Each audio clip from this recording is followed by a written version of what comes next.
Hi, I'm Kylie Roberts. And I'm Mel Wombwell, and we are Shift Unlimited. We are both qualified executive coaches, coach supervisors, and trainers of NLP and coaching. The world is a volatile, uncertain, complex, and ambiguous place. Every day we wake up to a new surprise. Uncertainty is chronic, instability is permanent, and disruption is common. This is the new normal. The game has changed. It's time to rip up the old rulebook. It's time to define success differently. A shift is happening. The shift is unlimited. We need leaders to live more purposeful lives and to lead more impactful businesses. In this podcast series, we will be doing a deeper dive into many facets of living and leading in this modern world, from founder to scale up, right through to leaders of global established organizations. We will explore how we can be more holistic and authentic as we connect more deeply with ourselves, our relationships with others, and the wider world. In this podcast series, we'll engage in conversation together on topics that support the modern leader. We have one wild, precious life to make change for good. And whilst change is daunting, so is staying the same. Let's begin. Hello, everybody. Welcome to this episode. This episode explores our mind. We're going to delve into the role of the conscious and the unconscious mind and what happens when the two of those are out of rapport with each other. We will also investigate much more thoroughly the prime directives of the unconscious mind and how they're valuable in coaching and leading. So we're going to focus a lot on understanding the way the mind works. Mel, would you like to kick us off with taking a moment to explain why is this so relevant to us in coaching and leadership today? Yes, of course. We think of ourselves as conscious and logical beings a lot of the time. And yet, research shows that generally we make most decisions based on our feelings, our core beliefs, our values, and these reside in the area of our unconscious mind. Also, as coaches, we are working with clients or other people in our organization to help them to make the changes they want, to get the learnings they need, and to maybe work on their behavior in certain situations, whether it's presenting or in conflict. And all learning, behavior, and change happens at an unconscious level. So our unconscious mind is responsible for change, behavior, and learning. We can think about change, but change only happens when we've really embodied it, when it's part of who we are. Our unconscious mind also creates the habits and patterns, the things we do on autopilot. And we do actually spend quite a bit of our lives on autopilot. So knowing and getting a good understanding of the unconscious minds just means we know what we're working with, and we're more able to help people to understand why they may or may not be changing, why they may or may not be behaving the way they are. Did you want to add to this, Kylie? Yeah. I mean, you and I have spent a lot of years getting to know the unconscious mind, and this is a great topic for us. The unconscious mind, it controls our behavior. As you just said, Mel, like all learning, behavior, and change happens at an unconscious level. And often we will respond to a situation before we even consciously know what is going on. Like if you take, for example, your arm, it takes a lot of muscles for you to raise your arm from being beside your body to being out straight in front of you. It's our unconscious mind that is moving our body. It's giving the instructions and making the movement. It's impossible for us to consciously engage one individual muscle at a time to then consciously pull our arm up into that position. So when we understand that the unconscious mind is so powerful, it can be really powerful for us then to see what the directions the unconscious mind is following. And these directions are what we call the prime directives of the unconscious mind. We're going to talk a little bit about those in this episode. Most decisions that we make are made at an unconscious level. And the more we understand how our unconscious mind works, the more we can understand how we make decisions, but also in coaching, we can coach others to understand how they make decisions and how they make transformation happen in their own lives. The two minds, the conscious and the unconscious, are really quite different in how they function.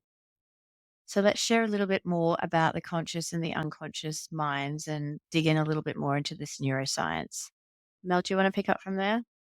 Absolutely, love to. So the conscious mind is what we think with, where the unconscious mind is more what we feel with. We mentioned already in another episode, the conscious mind can pay attention to 7 plus or minus 2 bits of information at any one time. The unconscious mind can pay attention to an infinite number of things going on all at the same time. The conscious mind is narrow and laser like in its focus, whereas the unconscious mind pays attention to everything all of the time. The conscious mind is also always asking questions and wants to know why, where the unconscious mind knows why. It's kind of all knowing. Mentioned already, it's the conscious mind is very rational and logical, sensible, where the unconscious mind works more on gut feel and intuition and instinct. Few more things then. The conscious mind pays attention to the now, whereas the unconscious mind stores all our memories. The conscious mind likes to give instruction. Actually, the unconscious mind loves to follow instruction, one to definitely be careful of. And the conscious mind uses linear, sequential thinking, where the unconscious mind uses simultaneous multi-processing thinking all of the time, or thinking and feeling, I should say. We mentioned already Milton Erickson, who was one of the people that Bandler and Grinder were researching, seeking to understand how they were so transformational.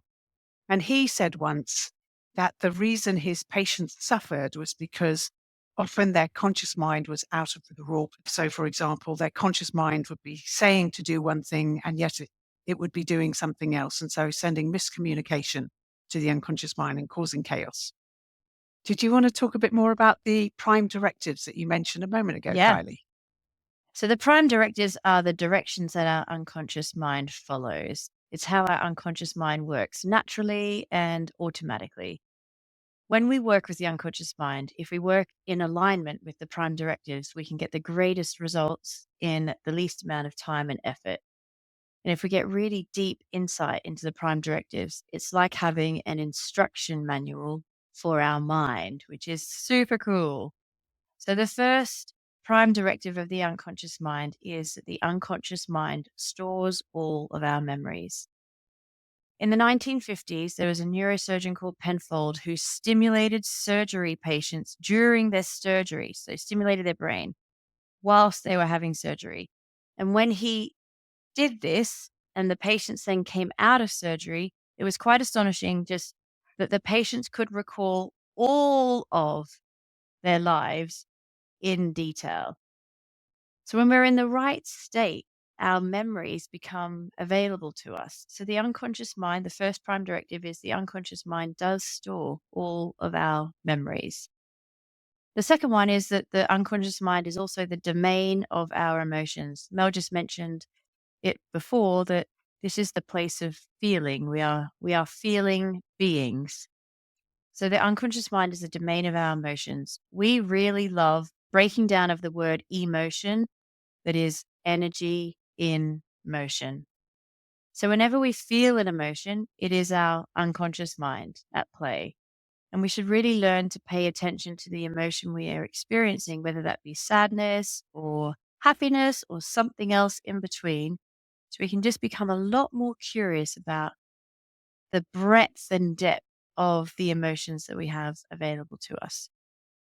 Just picking up on that, Kylie, an example of the conscious and the unconscious mind being out of rapport is when we are talking with clients and we say, how do you feel? How do you really feel? And sometimes clients will say, I don't know. I cut off from my feelings a long time ago. It's kind of like a severing of the connection between the conscious mind and the unconscious mind, and how that can affect us in a way that can make us unresourceful or less able to be empathetic or use our emotional intelligence. The third Prime Directive is that the unconscious mind organizes all of our memories. For some people, it organizes them sequentially so that people can, where their memories organized sequentially, it's almost like they can recall very specific events and also what order those events happened in. My husband is a classic. He remembers so much more when we talk about things that have happened. And I have a kind of cloud of a memory about it. I vaguely remember something about it. So the other way our mind stores memories in what we call a gestalt, where it kind of clusters memories that are similar together and stores them in a file together. The fourth one is our unconscious mind represses memories with unresolved negative emotions.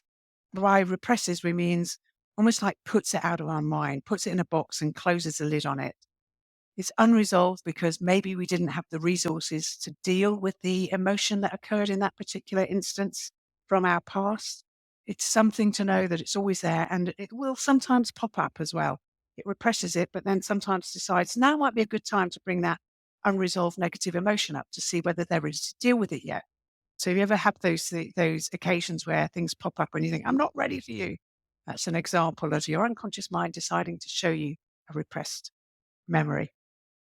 Yes, so that is the next prime directive. So from time to time, your unconscious mind will represent a memory for it to be resolved.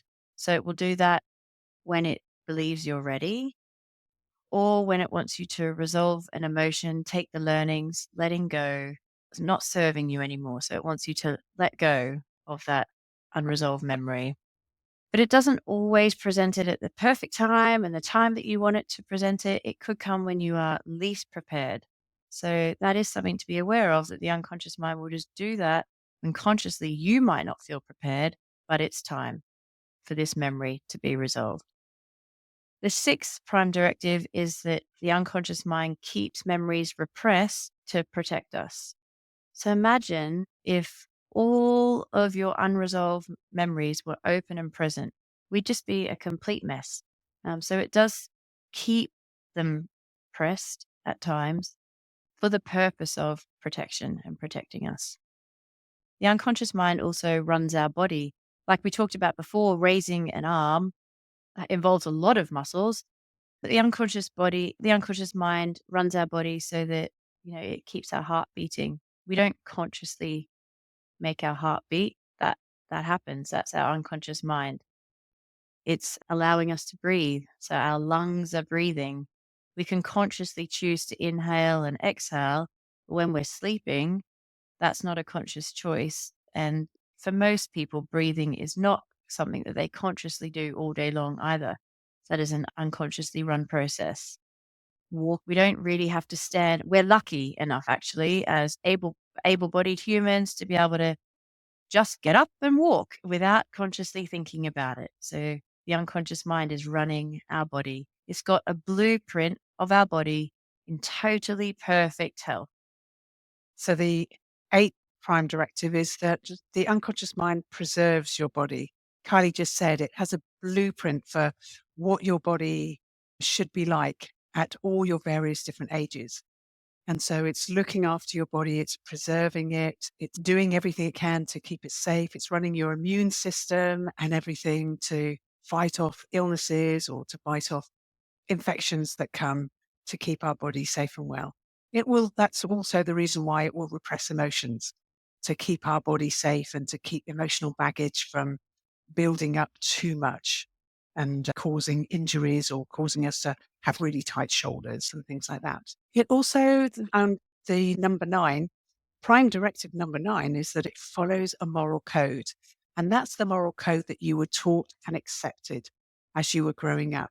So between the age of 0 and about 7, all we have is our unconscious mind. And so any beliefs or instructions that the people around us give us on what's right, what's wrong, how we should live our lives, how we shouldn't live our lives, we accept unconditionally because we can't filter it at that point. And then that's the instruction manual that our unconscious mind uses as our moral compass to on the straight and narrow. There's the expression, there's honor amongst thieves. That's an example of the moral code that we're taught. Yeah, the piece that we just talked about there around up until age 7, our unconscious mind absorbs everything, and that's much more at play than our conscious mind, has been really great to believe parenting young children, you know, just being aware that they're taking in everything. They're absorbing absolutely everything around them. Just the tiny little things that maybe aren't so important to us, they are absorbing. I've watched other children, not mine, become bilingual by the age of 7. It's all the unconscious mind because 'cause they're not consciously applying 2 different languages. It's just an unconscious learning process. Number 10 is that the unconscious mind wants to serve, it wants to follow instructions, like Mel said at the beginning of this episode. It is the part of us that follows instructions, it's listening, and sometimes we don't consciously get what we want because we are inconsistent with the instructions that we're giving our unconscious mind. So Mel mentioned before that somebody might say they're fine, but shake their head no. So we might have an answer for someone like, would you like to do this? And we say yes, but we shake our head no. The unconscious mind is doing the shaking of the head no. And it's following that instruction. So we need to be quite careful of the words that we say to ourselves and the messages that we're picking up on, and even the social media and the things that we're reading, because the unconscious mind is always listening and it is ready to follow an instruction. The unconscious mind also receives its information from the five senses, and it filters it and passes the remaining bits to the conscious mind, just like we saw in the NLP and coaching communications model. Number 12, Mel. Yeah, I always smile when we talk about the Prime Directive number 11. I remember someone talking to me once about a reticular activation system, which is almost like you tell your unconscious mind what you want it to pay attention to. And an example of that was when you decide you want to get a new car, for example, and you decide what model of car it is, and then suddenly you start seeing them everywhere. Or you decide you need a new fridge or a new product, and suddenly there's adverts for them everywhere. It's like your unconscious mind has said, oh, okay, so that's what I need to be feeding to the conscious mind. Prime directive number 12, responsible for the energy in your body. So it stores and redistributes energy where it's needed around your body. And it is also, depending on what energy it has available, is connected into the resourceful state and unresourceful state. So if we haven't had a lot of sleep, for example, and there hasn't been much chance for the body to recharge, there's not a lot to distribute. So, which is why some mornings we can wake up and have lots of energy, and other mornings, if we haven't slept very well or we're jet lagged, we can find that we're feeling quite lethargic. So, when we do look after our body and we give it all the resources it needs through sleep, good food, hydration, using exercise to get rid of stress that's building up in our body, we give our unconscious mind so much more to work with, so much more energy in the reserve for it to distribute around. The prime directive number 13 is also that it maintains our instincts and generates our habits. So when we are really connected into our body, and as Kylie said, yoga is brilliant for helping us to really connect into our body. When we really connect into our body, we suddenly notice that our instincts are much more available to us. I don't know if you found this as well, Kylie. When I started to do yoga, suddenly it's like a whole new avenue of information had opened up to me. And I could feel it when suddenly I sensed something was wrong, or I sensed someone was looking at me, and I turn around and someone would be there trying to get hold of my attention or something. So it's the domain of our instincts and also of our habits. So if we want to lose a bad habit or generate a new good habit, we need to work with our unconscious mind. And we'll talk about different ways that we can do that so that we can build habits at that unconscious level. Did you want to share the prime directive number Yeah. 14? And we are getting nearly close to the end of our prime Mhm. directives. There is a lot of them. Prime directive number 14 Indeed. is that the unconscious mind requires repetition for a new habit to be installed. So we can visualize something happening, but actually something actually happening requires us to act, as we talked about previously. So visualization is great, but practice is absolutely necessary for a new habit to be installed in our behaviors. For example, driving a car. If you think about it, we start off quite consciously learning to drive a car. I started off driving a manual car. So there's three pedals. I've got 2 feet. I've got all these mirrors I need to look in and hands on the steering wheel. And so there's consciously that was a lot for me to pay attention to. But I don't even think about it now when I change a gear in the car. It's an unconscious habit around learning to drive the car. I mean, obviously, I'm consciously looking in my mirrors and I'm consciously driving, but the act of all the pedals and the hands and the mirrors, that's now a habit that is definitely installed. Mel and I were talking about this one the other day, and we were reminding ourselves of the competence ladder. So you may remember the competence ladder. The competence ladder is where you've got down the bottom, and the first step of the competence ladder is unconscious incompetence. So we actually don't know that we're not very good at it. And then somebody gives us feedback and says, actually, you could be doing that better. And the next step up is that we are now consciously incompetent. So we're aware that we're not doing it as great as we could do. And then to make change happen, we have to consciously apply ourselves. And so that can feel quite clunky. When our conscious mind is involved, it actually takes a lot of effort. And so the next step on the competence ladder is consciously competent. So we're consciously paying attention to doing things in a different way. But the more we do things consciously in that way, the more it becomes unconsciously competent, which is the final step on the competence ladder.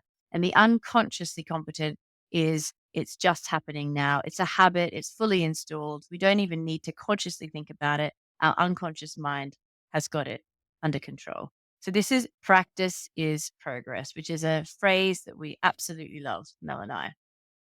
Number 15 is that the unconscious mind is a learning machine.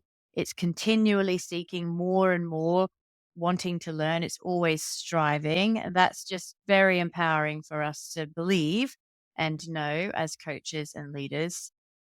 And number 16 is the unconscious mind works best as a whole integrated unit.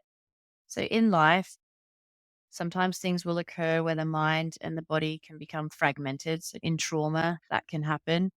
And we even say things like, I shut down, or I lost myself. Or we might even say, a part of me this, a part of me that. For the unconscious mind, it works best as one whole integrated unit. And so when it is in rapport, it is a whole integrated unit. Number 17, Mel? Yes, number 17 is that our unconscious mind uses and responds well to symbols, stories, metaphors, and pictures. We said before that the conscious mind is the domain of logic, which will probably respond well to data and words. The unconscious mind loves stories, symbols, and pictures. And so when we want to connect to a whole person, when we use stories, symbols, color, then we can really connect to the whole person, not just to, we can really engage and get interest with the unconscious mind and a connection with it. And that's why when we dream, when our conscious mind is switched off and it's our unconscious mind that's running the body and fully present, when we dream, we tend to dream in stories or images or video type form because that's the way our unconscious mind processes data and information. It also, number 18, takes everything personally. So whatever we think or say and a suggestion that we make, it will take it very personally. The way we talk about other people, it thinks we're talking about it. So we should be careful about saying negative things to other people because our unconscious mind is taking it very personally. If we say, I'm not very good at that, our unconscious mind says, oh, okay, that's an instruction not to be very good at something or any instruction like that. Number 19 is the unconscious mind follows the path of least resistance. So it's always really important to give it very explicit instructions of what you want. So, for example, if you set a goal, it's really important to put the date by when you want to achieve it. Because if it's following the path of least resistance, we say, for example, I want to lose 2 kilos. You'll say, oh, I can get round to that tomorrow. If we say, I want to lose 2 kilos in the next 8 weeks, then that's a bit more explicit and it's giving a timeline to when something needs to be achieved by. Did you want to talk about the last one? We are at number 20, which is the final prime Number directive. 20, prime directive of the unconscious mind is that the unconscious mind doesn't process negatives. I love this one. We play around with it at home as a family quite a lot. And on the weekend, we even played with it. I was like, don't laugh. Don't laugh. And the boys just started laughing because the unconscious mind cannot process the don't. All the unconscious mind heard was laugh, and the boys started laughing. So, likewise, if we were to ask you now to don't think of chocolate cake, in order to not think of chocolate cake, you have to think of chocolate cake first of all, to then not to be able to think of it. Don't think of a blue tree. A blue tree comes into your mind first in order to then be able to take it out. Don't drop the plate. Mel, you've got an example of when Spencer was younger, one of your children was younger on this one. Yes, not one I'm proud of, Kylie. We'd been out as a family cycling and we'd been out for a long cycle ride. And I was in the front, the children were in the middle, and my husband was at the back. And we were getting to a really windy bit of the road. And I said to the kids, be careful, there's a really windy bit of the road coming up. Don't fall off. And as I said it, I thought, oh, what have I just said? Behind me, I heard this crash, and poor old Spencer, who had heard the instruction, had literally wobbled and fallen off at that precise moment. Yeah. So the unconscious mind doesn't process negatives and will take the path of least resistance as well. So they are the 20 prime directives of the unconscious mind. And one of the key things to take away from this is that your every single cell in your body is eavesdropping. Your unconscious mind is listening. So always be sure to wish yourself well. Sometimes people will refer to the unconscious mind as the subconscious mind. And in coaching and NLP, Mel and I will always refer to the conscious mind and the unconscious mind. So they're the terminologies that we will use. See you in the next episode.